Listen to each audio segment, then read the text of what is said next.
হাতাবাস একটা নার্ভের রোগ। এই হাতাবাস আমাদের জীবনে অনেকেই কষ্ট পায়। পুরুষ মহিলা উভয়ই এই হাতাবাসের সমস্যায় কষ্ট পায়। হাতাবাস কারোর ডান হাত হয়, আবার কারোর বাঁ হাত হয়, আবার অনেকে দেখা যায় দু হাতে হতে পারে।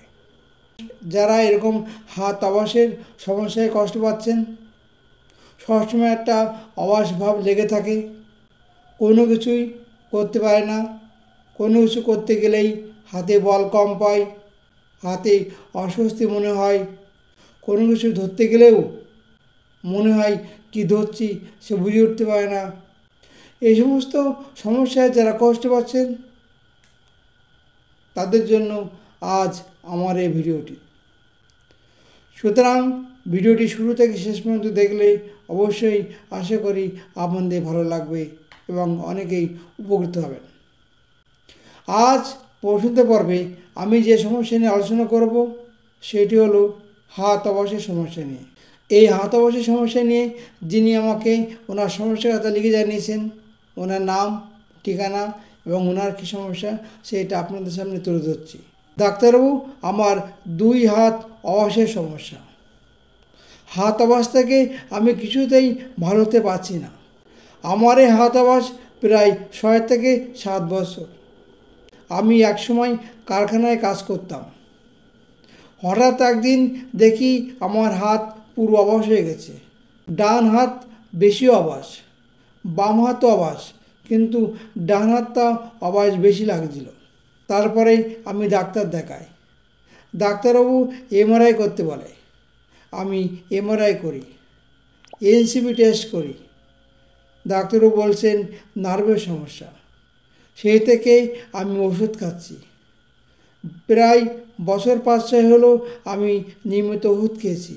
আমি আর এখন ওষুধ খেতে পারছি না। ওষুধের যা খরচ আমার পক্ষে টেনে ওঠা সম্ভব না। ভোর 3-4টের দিকে আমার এই হাতাবাস খুব বেশি হয়।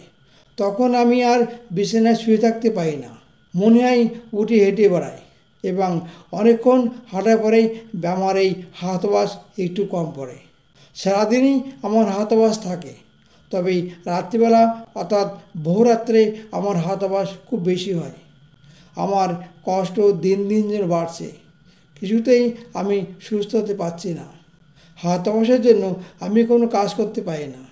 বাড়ির লোক প্রায় সময় আমার সঙ্গে অশান্তি করে। আমার আর কোনো কিছুই ভালো লাগে না। আমি কি সুস্থ হতে পারবো? আপনার কাছে আমার সমস্যার কথা লিখে জানালাম। এই হাতাবাসের জন্য আমি কোনো কাজ করতে পারি না। সবসময় একটা অস্বস্তি লেগে থাকে, কোনো কিছু ধরতে পারি না। এমনকি টাকা গুনবো তাও পারি না, কত টাকা গুনবো তাও বুঝে উঠতে পারি না। কোনো কিছু ধরতে গেলেও হাত থেকে জিনিস পড়ে যায়। হাতে মোট কথা বল কম, বল আমার হাতে একদম নেই। কোনো কিছু লিখতে গেলেও পারি না, যে আমি কিছু লিখবো তাও লিখতে পারি না। অনেক সময় যা আমার বোতাম লাগাতে গেলেও আমার খুব কষ্ট হয়। এই সমস্ত সমস্যা নিয়ে আমি খুব কষ্টে আছি। ইউটিউবের মাধ্যমে আমার কথা আপনাকে জানালাম। জানি না আমি সুস্থ হব কিনা, তবে যদি আপনি ওষুধ দেন তাহলে আমি মনে করি আমি সুস্থ হব। আমি দেখেছি আপনি নার্ভেরও ব্যথার সমস্যা নিয়ে বেশি রুগী দেখেন। আপনি আমাকে সুস্থ করুন। নমস্কার, ভালো থাকবেন। আমার নাম পলাশ সূত্রধর, বয়স 43, বাড়ি ঝাড়গ্রাম। এই হাতাবাসের সমস্যা নিয়ে যিনি ওনার সমস্যার কথা লিখে জানিয়েছেন, ওনার নাম পলাশ সূত্রধর, বাড়ি হলো ঝাড়গ্রাম। ওনার হাতাবাসের সমস্যা। এই হাতাবাসের সমস্যার জন্য উনি কোনো কাজ করতে পারে না। ওনার লক্ষণ বুঝি আমি যে মেডিসিনটা বলছি, মেডিসিনটা হলো ক্যালিকার্ব 30। এই ক্যালিকার্ব 30 ওষুধটা দোকান থেকে কিনে এনে খান, দেখবেন আশা করি আপনি ভালো উঠবেন এবং সুস্থ উঠবেন। যখন দোকান থেকে কিনবেন তখন 3-4টে পুড়িয়ে নেবেন, পরপর 4 দিন সকালে খালি পেটে খাবেন, দেখবেন আশা করি আপনি ভালো উঠবেন এবং সুস্থ উঠবেন। পরেশবাবু, আমি যে ওষুধের নামটা বললাম, এই ওষুধ খাওয়ার পরে আশা করি আপনি ভালো উঠবেন এবং সুস্থ উঠবেন। তবে এরপরে আরও ওষুধ লাগতে পারে, সেটা আপনি আমাকে হোয়াটসঅ্যাপে জানাবেন। আর যদি মনে করেন যে আপনি আমার চেম্বারে আসবেন, তাও আসতে পারেন, কোনো অসুবিধা নেই। তবে হোমিওপ্যাথি ওষুধ একটু সময় দিয়ে খেলে অবশ্যই আপনি ভালো হবেন এবং সুস্থ উঠবেন। নমস্কার, আজ এই পর্যন্ত। ভালো থাকবেন, সুস্থ থাকবেন।